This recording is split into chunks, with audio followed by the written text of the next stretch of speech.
kuwa isgaabinaya oo tallaabada hal mar wala qaadaya si ay u geystaan dhagara lixaad leh ama ay u bixiyaan nafa ay hadda hawadu marayso una awood sheeganaya isla cawska iyo tigaada ku kaloo u awood sheeganaya kuwii u awood sheegan lahaa oo dhexdooda jooga raganimadiisana kor isku taagaya raxantuna ay ku dhici laadahay kuna warwareegayaan oo kiiba dhinac u fadhiyo oo isku duubnida walaaltinimada iyo isgarabsiinta ka arkay danahooda oo sidoo kale caydsanaya tii uga awoodda weyneed isla doorkan oo nafteeda halis gelinaya ku talagalay awoodiisa gaarka iyo orodka uu Ilaahay u hibeeyay sidoo u badbaadiyay naftiisa ama uuna u noqon kii la cuni lahaa isla maanta nasiib daraduse ka ereenaya ama ka uu ka cararis leeyahay uu yahay min orodka ka dheereeya khibradana ka dheereeya oo sidani hada loo joojistay una noqon doona qadada uu maanta ku fikirayay ama qoyskiisa oo ugu talagalay inuu maanta casuumad uga dhigo waa isla fagaaraha cagaaran ee Ballaaran ee lagu tilmaamay fagaaraha mucjisooyinka iyo awood sheegashada ku soo dhawow fagaarahan oo aan ka soo gudbin doono qisooyin dhacdooyin iyo taxanayaal aan ugu talagalay in ay dadka inagu xidhan ay ka faa'iideystaan sidoo kale qaarkoodna aan ugu talagalay inay u noqdaan bashariyada isla 10 ay ka faa'iideysan karaan kaas oo ay ku dabaqayaan isla nololahooda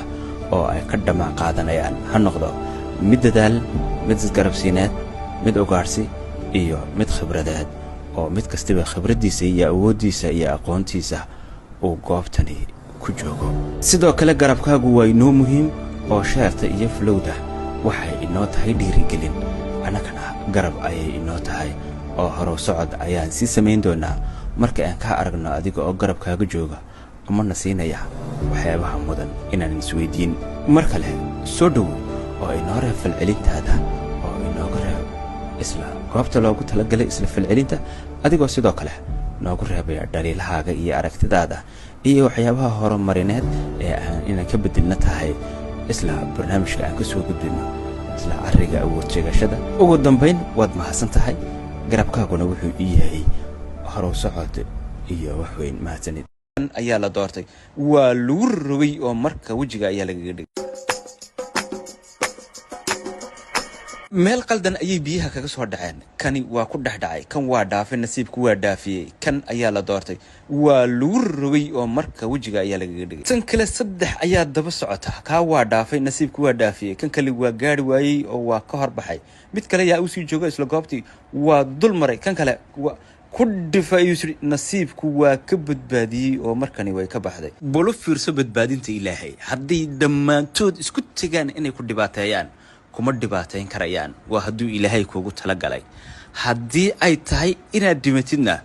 cid ka badbaadinaysa male saana way ku badbaaday oo dhinaca kale ayay u talaawday halka kani ahayd inuu dhinto ama saacadiisii ay soo gabagabowday biyaha ayaa hoos loola sii galaya waa xarbinaya oo nafta way haysaa ma badbaadi doonaa mise waa la cuni doonaa waa la hayaa oo dib ayaa loo sii jiidanayaa isagna bax ayuu isleeyahay markani waa jiidanaya oo dhaka gaarka ayuu la socdaa wax baxaya ayuu egyahay badbaado ilaahow ku badbaadi waa baxay markan faraha ayuu ka qad lagama hadhin laakiin waa la daba socdaa in dib loo celiyo ayay u badan tahay dhagaxdan oo dib ugu celisa ayaa ka sii daran waa baxay markani gaarka waa u baxay waana xikmadii ahayd af libaax buu galay oo ka soo noqday isaguse af yaxaas ayuu ku jira hadda afka yaxaas ma ka bixi doonaa waa af yaxaas ayuu galay oo ka soo baxay waa baxay markani bulu fiirso qudrada Ilaahay iyo ku haday siday doonaan iskugu tagaan inay ku dhibaateeyaan ama ay ku dilaan weligood ku dili maayaan waxa ku gaari doono kaliya waxa alla kuugu talagalay alla tala saaro